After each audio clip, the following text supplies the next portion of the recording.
It's a celebration of Ohio's history. Good Day's Cameron Fontana is at the Ohio Village this morning exploring the Civil War. Cameron, at ease. Good morning. Thank you, Sir Adam and Miss Maria. We are at the Ohio Village, and with me is Anna. How are you, Anna? I'm doing great, thanks. Good. Now, one thing we got to tell these viewers, I'm in the Union outfit, but this is the Confederate camp. It is the Confederate camp. History is for everyone. So here at Ohio Village for our House Divided Civil War reenactment this weekend, we have both Union camps, Confederate camps, as well as civilian camps for people to come check out. So kids, adults can literally step into history here and really experience what it's like. What are some of the things that are happening today and tomorrow? Yeah, we've got a lot going on. Today on Saturday from 10 to 5, we have the reenactment camps you can explore. We have period music. We have battle demonstrations. A certain tall president from the Civil War is going to be here. Is he honest? He's quite honest, so you can come in and check him out today. And at noon, we've got a reenacted battle. So if you want to check out the battle, come today. That's noon Saturday and noon Sunday. Sunday, we're open noon to 5, and there's events throughout the day. Events throughout the day. Now, things like this, you can see behind her, this is legit, people. They have horses here. I mean, this is the real deal. Everywhere from people have stayed in tents overnight. They're making fires with no matches. This is really realistic. Yeah, Ohio Village is hosting over 400 reenactors this weekend, and these people are passionate about history, and they're not only passionate about sharing it with each other, but also with the public. So it's a great opportunity, as you said, to step into history, to see it, feel it. This is the place this weekend. This is the place to do it. And coming up next all morning long, we're going to do some drills, some fire drills. Not like fire drills, like on fire, but like shooting drills. So yeah, we've got some. So you'll see the Union Army do some practice this morning. We've got some cannon demonstrations. So you're going to get to truly experience it this morning, since you look the part. Yeah, I do. So we're going to go to that next. We're going to throw it back to you in the studio, and we got to get out of this camp. Come on, Anna. We're in the wrong camp. Let's take their food. Come on. Careful, Cam. You're always in enemy territory. I worry about you. I always worry about him. I know you do. We are getting a look back in time this morning at Ohio Village. That's where Good Day's Cameron Fontana is. Cam, what are you up to now? We are actually getting ready to do some drills, and with me is Major Holbrook, correct? That's correct. Nice to meet you, sir. Now tell me, what is happening right now? Well, right now the battalion's getting ready to go out to the field to drill. That's what we call our practice in reenacting and what they did in the Union Army. This is where the soldiers learn to step together, they learn to maneuver quickly and efficiently, because when they're in battle, they have to move fast and they have to get to where they need to be. Now, what year are you reenacting from the Civil War? We are representing 1864 at the event here in Ohio Village. This is the 150th anniversary of the battles that occurred in 1864, so we're portraying how soldiers looked during that time period. So a lot of these soldiers, I mean, age-wise, they range from young to old. What was the age range of the Civil War back then? Well, actually, the enlistment age was 18 to 45, and as in all wars, most of the men were young, 18 to, say, 22, 23. But by 1864, needing a lot of replacements, you did start to see older soldiers in the Army. Now, we're starting to fall behind just a little bit. What is the proper stepping to a march? You were telling me about that earlier. Each soldier is trained to make a 28-inch step. The reason for that is because it's a comfortable pace, and it also teaches the soldiers, whether they're short or tall, to make the same stride. If you can imagine, if you're 6 foot, or if you're 5'4", you need to be taking the same step to keep the battalion all in line. Wow. So we are getting ready for battle, and I do have, even though I'm a private, you did let me use this sweet sword. Check this out, June. Look at this sweet sword I got. This is awesome. Look at it. But coming up next, are you going to let me use one of the muskets? Well, we'll think about it. Stay tuned to Good Day Columbus over on Fox 28. I think we're going to do some firing drills next, right? That's correct. Oh, don't go anywhere. We got to catch up, sir. Let's go.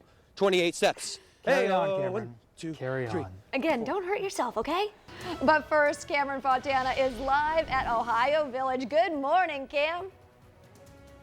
We're getting a history lesson in the Civil War. Coming up next, we're doing a firing drill. Stay tuned to Good Day Columbus. All you need is Cameron Fontana. He is there live at Muffin Field. Good morning, Cam. Good morning, Adam and Maria, and all of our viewers. With me is Major Holbrook here at Ohio Village's Civil War reenactment. First, how am I doing as a private, sir?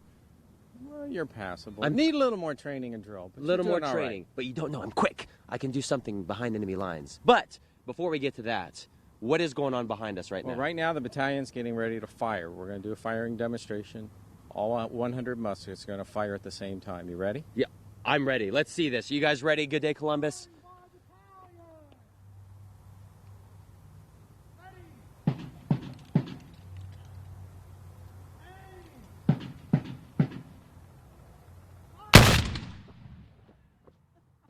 Wow, that almost just knocked me on my feet. Now I have a question. How strong are those muskets? How strong? Yeah, how strong are they in real Civil War times? Well, during the Civil War, those muskets were effective out to 600 yards. Wow, 600 yards you can hit somebody. Yes. Now, is it possible that I could shoot one of these? Sure, why not? Sure? Oh, wait, come on. Let's go. We're going to go shoot one right now. Whose lucky gun am I using? This is very exciting. I've never shot a musket before. Sir, am I honored with shooting your gun? Yes. Yes, I am. Great. I'm going to give you the mic, Major, and do exactly as I learned. All right, you're at shoulder arms. Got it? Ready! It's not? You can do it, Cam. You can do What's it, buddy. the target? Fire! And that's how it works. That's great. See, Oh. sometimes some of them, since they just shot it, they're not loaded yet. Yeah, you need But a that's mic. okay. We might put a video on Facebook of shooting a real one.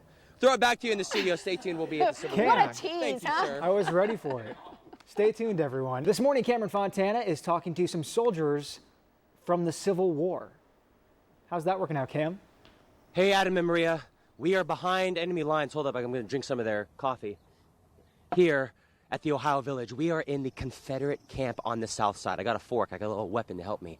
And right over here, we have two members of the Confederate camp. We have Colonel Sharp, correct? Yes, sir. And Lieutenant Judge? Yes, sir. Colonel Sharp, what is life like right now on the south side with the Confederate Army? Well, in 1864, it's actually quite rough. Most of our supply centers have been captured. We're currently backing up towards the defense of Atlanta. Things are looking pretty bleak for us right now. If they're allowed to take Atlanta, that's one of our last hubs. And I've heard a rumor that once Atlanta falls, they're going to drive all the way to the ocean and split the Confederacy in half. Man, I have a bad feeling about the war. I don't know why, about you guys maybe not winning this war. Don't underestimate our spirit. Okay. Lieutenant Judge, tell me, how important is an event like this for people from the future to really get a hands-on experience of experiencing the Civil War? Well, the Civil War defined us as a nation. It took the two sides and helped shape what America is going to be in the future. Wow. So I'm telling you, if I'm in the Union garb, I'm part of the North, what would happen to me if I'm behind enemy lines with just a fork and a microphone? Oh, it's quite easy. Sergeant, take this man into custody. So you're going to arrest me? That's what happens? Okay, so I'm going to try to escape. Hopefully we can get back to the north side, Adam and Maria. I guess I'm going in prison, but I'm going to get you guys. No, don't take me. Take him Go away, back to the studio. boys. No. Goodbye. No. No. I'm sure they'll be nice, Cam. Plus, Cameron Fontana is live at the Ohio Village. Fasten your e-belts, Columbus, because we are going old-fashioned with some Civil War food. Coming up next here at Ohio Village. Don't go anywhere. Stay tuned. Cameron Fontana is there right now testing out his 19th century cooking skills. Somewhere he's there. Hey, Cam. Hello, ma'am. Would you mind taking in a soldier off the battlefield for some food? Yes, please come on in. Oh, great. I'm starving.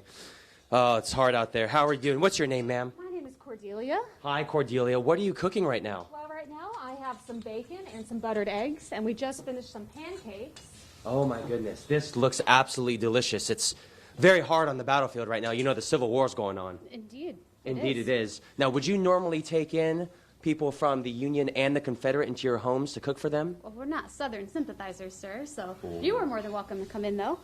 I'm on the right side for some food, right? You are. Yes. Now, tell me, what type of utensils are you using, and what are you, old-fashioned? Do you have an oven? What is this? No, unfortunately, sir, this house is a rental to us. We just moved here from the Cleveland area, and when we arrived, we discovered this house has no stove. So we're learning to cook on a hearth like my grandmother did. It's new to us. A lot of people around here have stoves now. I wish we could afford one, though. So you've never heard of what some people in the magic world, they're calling a microwave. I am not familiar with that term, sir. Neither am I, just whispers of it. But this food looks absolutely delicious. Is this a standard meal during this time period? Yes, it is. We have pancakes and buttered eggs and bacon. Wow. Would you mind if I had a bite of the pancakes? I'm getting hungrier by the minute. Yes, there's a fork right there. Finish the sauce first. Oh, finish the I'm sauce. making cold sweet cream. Cold sweet Yes. cream. So we are mixing some butter Okay. with some pounded sugar. So it's just sugar that's been pounded Wow. to a fine powder. And then you put that on the pancake? Yes, and then we will, if you would like, grate some nutmeg. Okay. Well, I'm going to take a bite of the pancake. I like my pancakes plain. All right. I'm just so hungry from battle. Fasten your eat belts, Civil War era Columbus. Let's taste this. That's really good. Good. I've had a lot of pancakes from places called like IHOP. We're going to throw it back to you, and I'm going to keep eating from this time period. And thank you so much for taking me in. You're quite Places welcome. like my IHOP. goodness. Hey, Kim, Oh, what I'm do gonna they think stay of here your for a while. microphone that you keep sticking in their face? Do they have any idea what that is? They don't know what it is. It's weird. Like, do you know what this is? No? No. No idea. Just a toy. I just care about the food. But your kids can still have fun with science. Head over to the Ohio Village today because Cameron Fontana is there right now. Cameron, are you doing some science? I'm still stuck in 1864, Adam and Maria. You know, if I ever hope to become an officer, as I'm a private right now, I need to have an education. And check out this old school. And look at, I think we found out where iPads got their inspiration. It kind of looks like an iPad, but it's chalk. Uh-oh, someone has a message there that they're stuck in 1860. Better put that back. But with us is Miss Horstman. How are you, ma'am? I'm very well, thank you. Let me know, show us some science experiments that you will be teaching some of these students. Absolutely. In 1861, a book was published by Michael Faraday. It was called The Chemical History of a Candle. Two of the experiments that were in that book I will be doing for you today. The first, this is ink in water. I've done that so you can see it a little easier. And this is just a lit candle. Wow, so that's ink and water. And as we know, when you turn a glass over a candle, it will use the oxygen and therefore go out. The water creates a seal and prevents new oxygen from coming in. So our candle will go out, and as it does, it creates a vacuum. Well, watch this. And that vacuum causes the water to rise up into the glass. What is this trickery? It's science. It's science. It's not trickery. What's this next one we have here? Because this one's pretty cool. The next one we have here is one of the products of a candle is hydrocarbon. And what I can do is Light the candle. light There the we go. candle. It's being finicky today. Come on, you can do it, buddy. Let's try Let's this. try the other one. It's always a backup. There you go. So what we can do is when we blow it out, What? it relights. Are you seeing this, Adam and Maria and Phil? Now that's trickery. It is not. Is that magic. still science? It is still science. Wow. It's magic. We are learning something every day, so bring your family out, bring the kids out, take a step back in time here at Ohio Village. It's happening today until 5, and then tomorrow from 12 to 5, battles going on. You can learn science experiments and take a step back in time, and I think I'm going to go back on the battlefield. I have my education now. Thank you so much. You're quite welcome. Let's go. Let's defeat the South. Let's go. Back to you, Adam and Maria. All right, thanks, Cameron.